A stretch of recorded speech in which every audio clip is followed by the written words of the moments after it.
Nobody in the country has the Apple source codes, right? Point exactly, Your Honor. So what is it so you want to put in her report and question her about a proceeding in Maryland? I need to know exactly what you're asking me to allow. If I could give you the answer, Your Honor, I will explain it. It's a very short answer. Okay.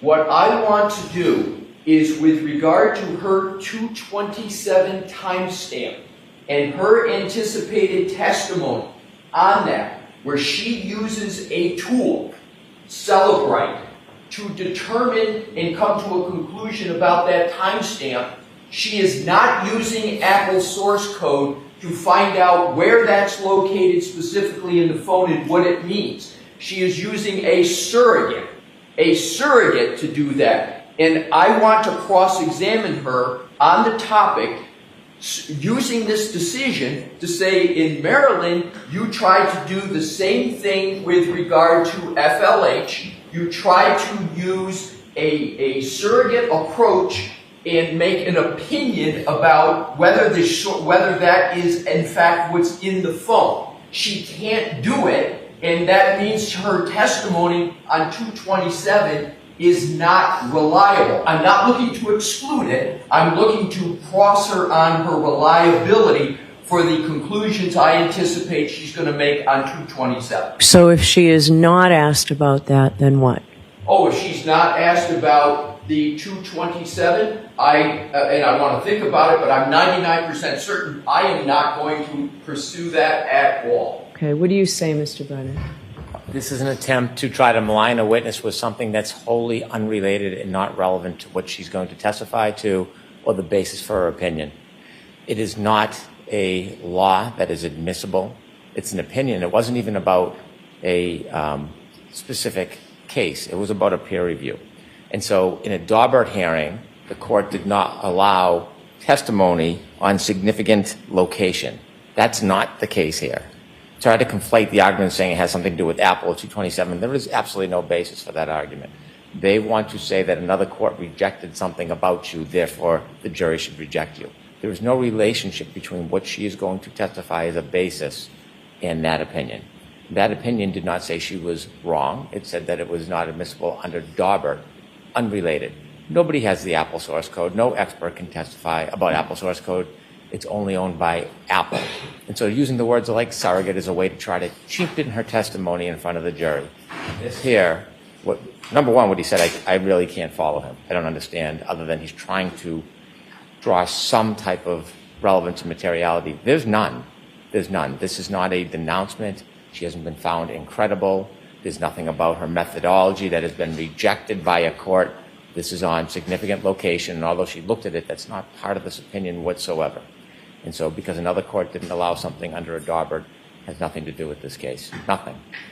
And what is it that you expect her to testify to, Mr. Brennan, regarding the 207 stamp? We did not have this issue with Mr. Whiffen, right? This was not raised with Mr. Whiffen. Oh, it was. The 227 timestamp would... No, that was raised, but this...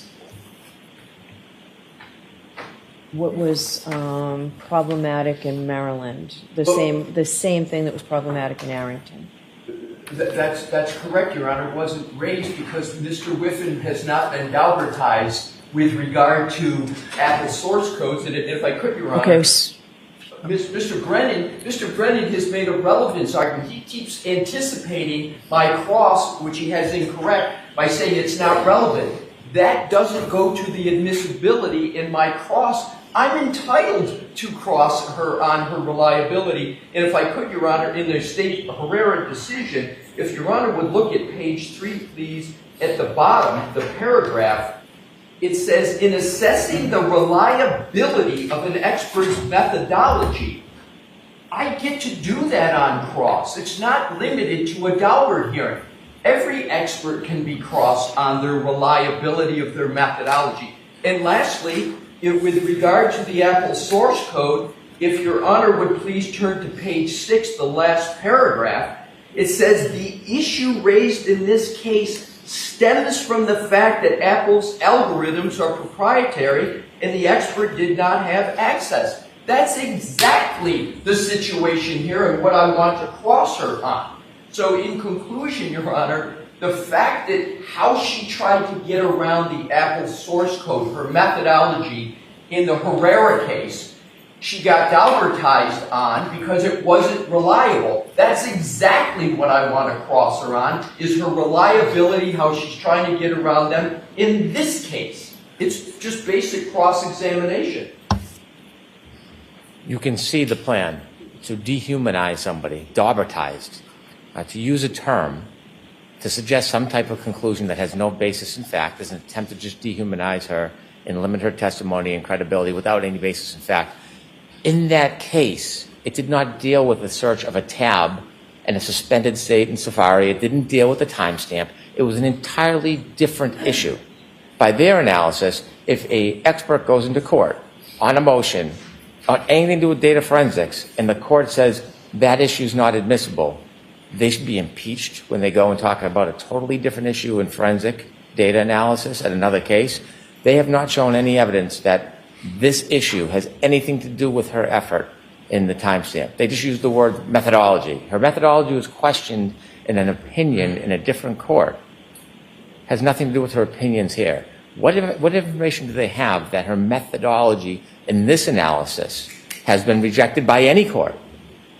What evidence do they have that the methodology used in this case is unreliable or improper? They don't have any. In fact, they called an expert themselves in the last case who tried to provide what he believed to be methodology, and they presented that. They proffered that evidence as reliable. No different on this subject. Herrera case is a totally different subject. Your Honor, first of all, as the court has noted, the first trial is the first trial. This is this trial. I wasn't at the first trial. The most important and probative aspect, Your Honor, is I don't want to have to give away my entire cross in this argument. No one's asking you to. I'm not asking you to. There is parts of Ms. Hyde's slide that go to location. There's a good part of her slide presentation. I don't want to depart from the 227, but the good part of her slide presentation that she's going to present is on location. It is with regard to health data steps. So there are certainly aspects directly relevant. Here is the issue with the 227 in addition. There is, for her methodology, she's claiming a certain conclusion and opinion about the 227. There is no peer review. There is no article that she can cite to support her methodology to come to the conclusion that the 227 timestamp, one, doesn't exist anymore, or two, doesn't mean that the search occurred at 227. That's what she's opined on in her reports pre-trial, and that's what I anticipate she's going to opine on when she takes the stand. I'm entitled to cross her on that. We can't be saddled. It's irrelevant what our witnesses said in another proceeding. It's what this witness is going to talk about in this matter, and I'm entitled, and my client's entitled, to have me confront this witness on what she's going to testify and her methodology. So my point is, Your Honor, this decision, how do you impeach an expert? That one of the fundamental ways you do it is, and I don't mean to dehumanize her, I won't even use the term Daubertize anymore. She's been deemed unreliable. Attorneys who do experts all the time, that's the verb you use to shortcut it, but I won't use it. I have no intention to dehumanize her. What I intend to do is to impeach her on her reliability. So in conclusion, Your Honor, the Herrera case, she was deemed not reliable. That's competency.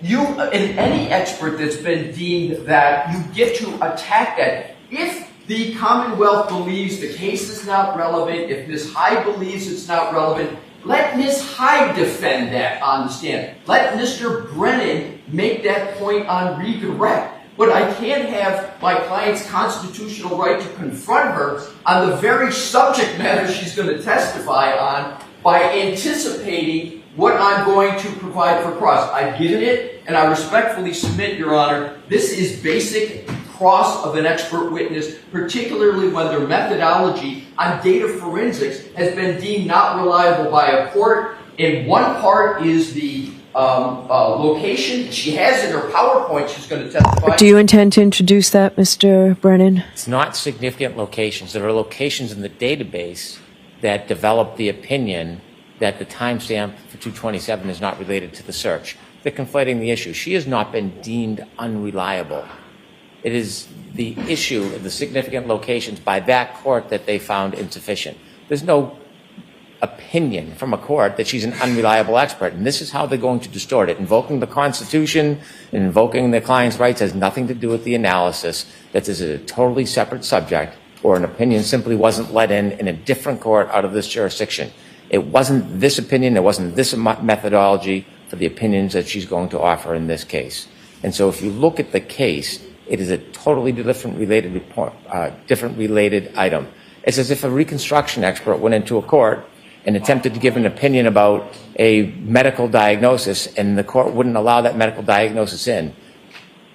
In another court, in another jurisdiction, they would not be able to be cross-examined that in some court there was an opinion they offered that was deemed inadmissible, unless they were talking about the very same methodology and the very same point. This has nothing to do with her opinion whatsoever. It's just an attempt to try to endorse the defense's attempt to suggest she's not credible by hiding behind the shield of a different judge and distorting the fact that it's two different methodologies, it's two different issues. One last word. Go ahead. Thank you, Your Honor. He just said credibility. This isn't a credibility issue. This is a reliability. This is the essence of what experts do. You have to show that your methodology is reliable. It's a red herring to bring up credibility. The court opinion. And this is the equivalent of a Superior Court opinion, right? It's not an appellate decision. It is, Your Honor. It is the equivalent. I respectfully don't think that the level of the court is at all relevant. Any court, unless you get it overturned on appeal, then this would be a different matter. But this is a valid case, and even if it wasn't, it shall be in evidence. So there's two issues here, and I think the Commonwealth is conflating that. The question first for the court is this admissible? Can it come into evidence? To me, that's a non-issue. Rule 39 says, ipso facto, yes, as long as I've got a certified copy. So it is in evidence. I don't know why we're perseverating respectfully on whether I can question her on something that's going to be in evidence about her. Final point, Mr. Brennan incorrectly says that this wasn't about her. The final sentence, the decretal section on page 7 says, accordingly, defendant's motion to exclude expert testimony regarding the significant location data obtained from the forensic cell extraction is granted. She's the only expert, and her name is mentioned throughout this opinion. It's all about Ms. Hyde. And I'll conclude my last point, Your Honor, where I started, and that is Ms. Hyde's methodology. With regard to her PowerPoint, you heard Mr. Brennan's answer. He is going to include, he has included in her PowerPoint locations, steps, etc. It's exactly what was at issue here. The 227 timestamp, she has no, and this will be developed further on cross, she has no peer-reviewed article to say that how she is determining that that 227 timestamp should not be in the data. She has nothing to support that, just like she had nothing in this case with regard to data forensics.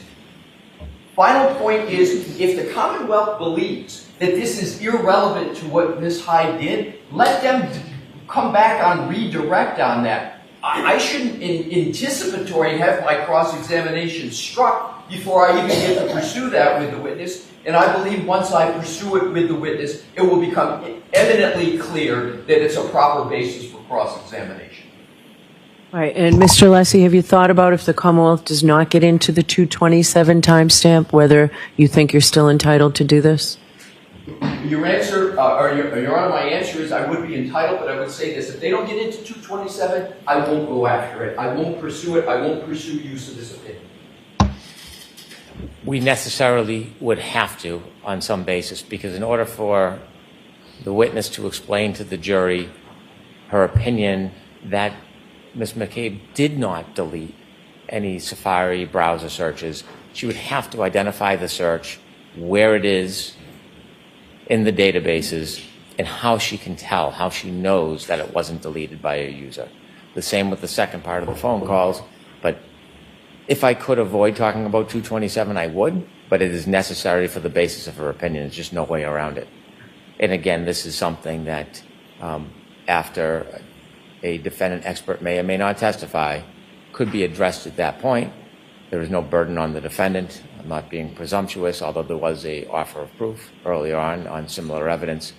But not knowing the court's wisdom on whether I'll be entitled to rebuttal, I do not want to lose the opportunity to address points that were made in the opening that have absolutely no basis in fact and have not been proven in any way to this point in the case. So I asked earlier whether the defense intended to call Mr. Green, and you believe that you do, right? Your Honor, we have not made a decision on what data forensics expert we're going to call, but if I could just 10 seconds. Okay, but then answer my question after your 10 seconds. I will. Mr. Brennan can't have it both ways. He can't say, yes, I need to address the 227 timestamp, and then deny me the ability to cross-examine fully on this expert's methodology and to impeach her and to get at her reliability and her competence, which is a key issue of crossing an expert. Her competence has been determined in this decision. And it is her, because it was her report that was the basis for the court to not allow her to testify. They can't have it both ways. You can't say, I need to do it in direct, but no, I want to handcuff the defense on cross-examination. Now to answer your question, Your Honor, we are going to have a witness that is going to address the 227 issue. Okay. Whether it's Mr. Green or somebody else, we haven't determined. My point on that, Your Honor, is we shouldn't be limited in our cross-examination of the Commonwealth. No, I'm just thinking it in terms of whether this might be appropriate for rebuttal. That's... Yeah. And Your Honor, my point would be that's obviously going to be Your Honor's decision ultimately. But again, the Commonwealth can't have it both ways. They're the ones who are triggering this issue, and I say triggering in a legal sense. They are putting at issue the 227 timestamp with this issue, with this witness. If they weren't doing that, I wouldn't be having this discussion at all. But they're putting it at issue. I have the right, respectfully, to cross-examine on the issue that they're putting in issue, and they shouldn't get rewarded with sort of having a pre-authorization of rebuttal to deal with it. They should have to meet their burden of rebuttal depending upon when the evidence comes. But I don't believe just because we may call a witness, that should dilute my ability to cross-examine this witness on an issue they're raising. I'm not raising it. You can see why I wish I had more notice on this, right? Your Honor, I have no good answer for that. So I will do what I can in the next half hour. I might need more time on this, frankly, but we'll see. She's here? Your Honor, may I ask one thing? May I, Mr. Brennan? I just want to know, is she here? He is, Your Honor. Can she stay another day if need be? I think she'll do what the court directs her to do. She would have to leave by Friday. She cannot be here. Well, may I approach? Yeah, why don't you come up? All right. I appreciate the time. I appreciate people's patience. So, in reviewing the rules, I look at Rule 2. So, Mass Rule of Criminal Procedure, Rule 2, purpose and construction. And so, upon reflection and consideration, it says, these rules are intended to provide for the just determination of every criminal proceeding. They shall be construed to secure simplicity in procedure, fairness in administration, and the elimination of expense and delay. Also looking to Commonwealth versus Durand. I don't have the site. I know it's from 2016, 2017. A judge, Robert Kane, was the trial judge. So because none of the purposes here in Rule 2 are served by the admission of the Maryland trial judge's decision, particularly where offered without notice to the court previously, I'm excluding that decision. Your rights are saved, Mr. Alessi. We've got that decision marked for identification, and you certainly are free to cross-examine Ms. Hyde regarding her methodology. So that's my decision. So bring the jurors in, please.